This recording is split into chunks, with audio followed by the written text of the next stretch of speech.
Annabelle Buffet, quand on est la femme d'un homme célèbre et que, avant même le mariage, on a acquis une certaine célébrité dans un certain milieu, on est certainement en but à une foule de questions, mais qui sont certainement à peu près toujours les mêmes. Alors, je voudrais que vous me disiez les questions que vous ne voulez pas que je vous pose. Oh, c'est facile. D'abord, êtes-vous une femme du monde? Particulièrement irritant, celle-là. Et puis, il y a que pensez-vous de l'argent? Aussi assez irritant. Et alors, il y a plus récemment, que pense votre mari du fait que vous vous soyez remis à chanter? Est-ce qu'il vous aide à choisir vos chansons? Nanana, nanana. Voilà. Les trois, peut-être les plus... Bon, est-ce qu'on vous pose aussi des questions sur la peinture? Ça, rarement, parce que je dis que je n'y connais rien. Ça, je peux m'en sortir, ça, la peinture. Bon, alors maintenant, quelles sont les questions auxquelles vous aimeriez répondre? Oh, c'est pas tellement amusant de répondre aux questions.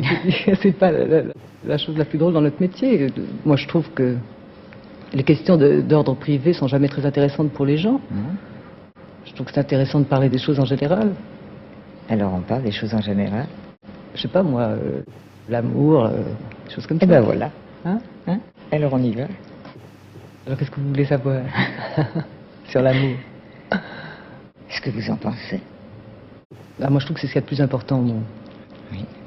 Mais dans tous les domaines, d'ailleurs, parce qu'il n'y a pas que l'amour entre hommes et femmes. Je veux dire, il y a l'amour de son métier, il y a l'amour de la vie, déjà, tout court. Et puis, il y a l'amour des autres. Et puis, il y a l'amour de ses enfants. Aussi, mais enfin, ça, c'est naturel d'aimer ses enfants. Et aimer les gens, c'est moins naturel. Il faut peut-être faire plus d'efforts. C'est drôle, sur un plateau, je baille tout le temps. Le plat, vous allez la voir, vous allez voir.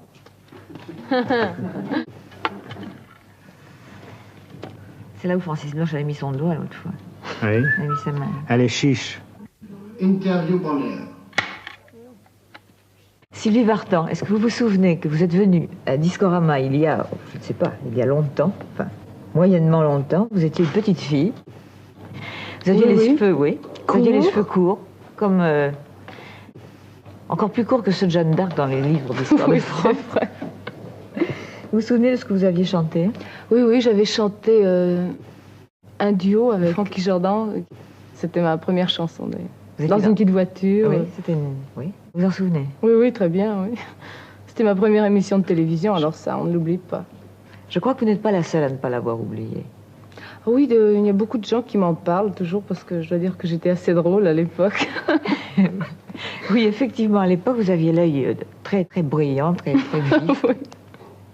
J'avais les yeux qui tournaient comme ça, comme des billes dans cette chanson. Ça m'avait beaucoup impressionné, d'ailleurs, quand je m'étais vue à la télévision. C'est drôle de vous voir rire, c'est assez rare. Oh non, pas du tout. Françoise Hardy, cette mélancolie dans vos yeux et dans vos chansons, c'est sans doute l'expression de votre âge, de votre tempérament. Est-ce que vous pensez que c'est aussi l'expression chantée d'une époque ou tout au moins d'une génération?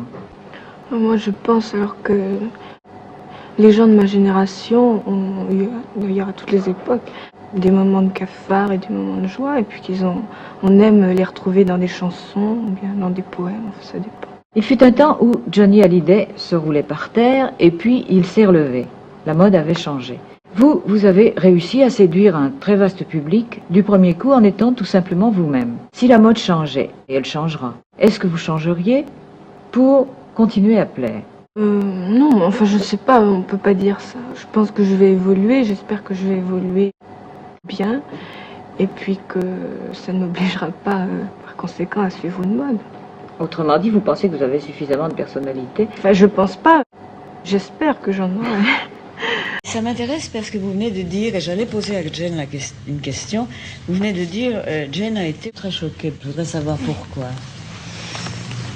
Parce que je ne comprenais pas les mots.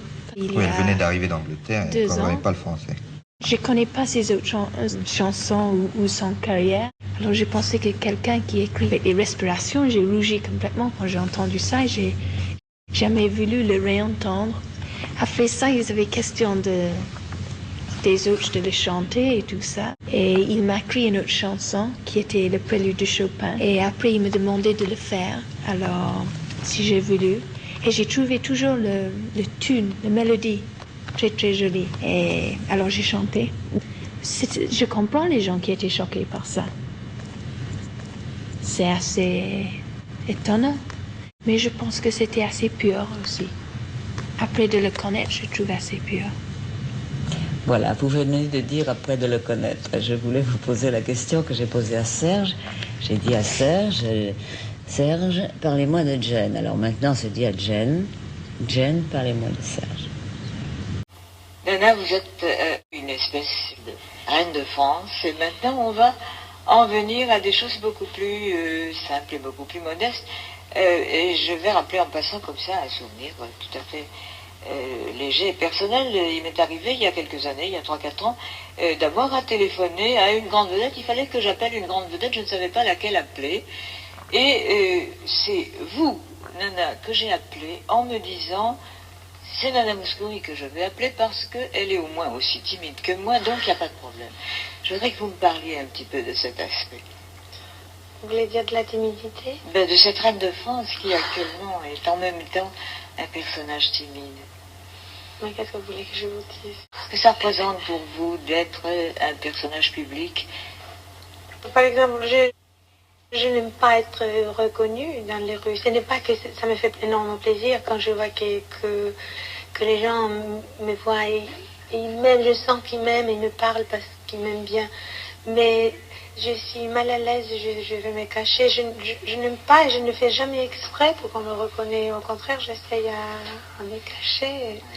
Toutes vos chansons, si on les rassemblait en un livre, est-ce qu'elles seraient un guide, une leçon d'amour? Oui, ça pourrait être une leçon d'amour, c'est vrai. Il y a tous les stades, tous les moments de l'amour. Et tout, je pense. Il n'y a pas de recette pour faire des chansons d'amour, ce serait trop facile, mais pouvez-vous me dire ce qu'il faut qu'il y ait absolument dans une chanson d'amour? Eh bien, je crois que aussi bien l'auteur que le compositeur doit être un amoureux dans la vie.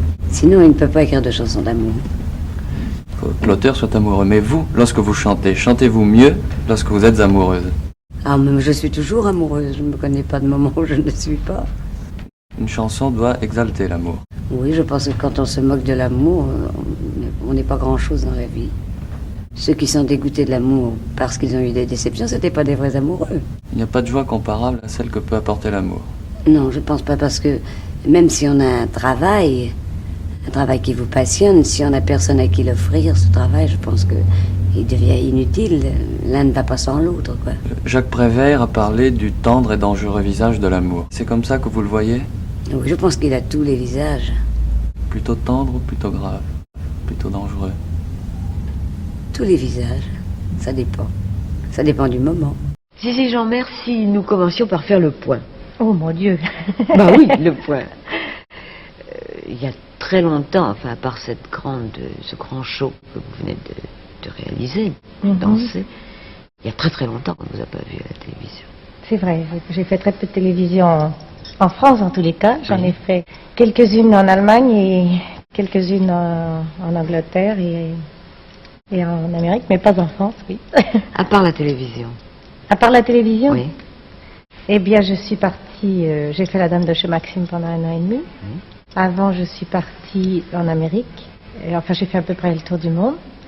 Et puis, je suis revenue. Donc, je n'ai pas chanté depuis déjà un bon moment. Et je n'ai pas, depuis la Dame de chez Maxime, je n'ai rien fait de nouveau. Vous êtes une danseuse très célèbre en France, mais je crois que comme danseuse et femme de spectacle, vous l'êtes encore beaucoup plus à l'étranger. Non, moi je pense pas. J'ai pas cette impression quand je rentre de chez moi. J'ai l'impression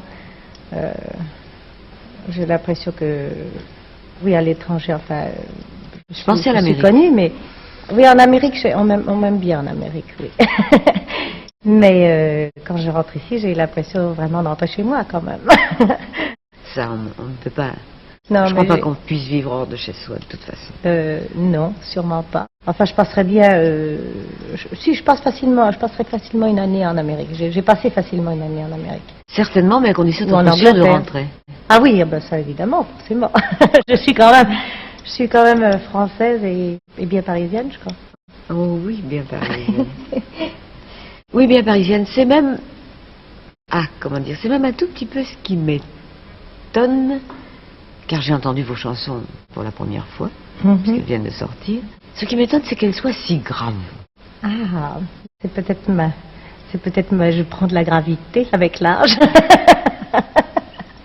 Parce qu'il y a de merveilleux avec vous, c'est que de toute façon, on est sûr que vous éclaterez de rire. Non, non, mais il faut surtout pas, parce que c'est très, très fatigant. De rire? Non, pour le spectateur.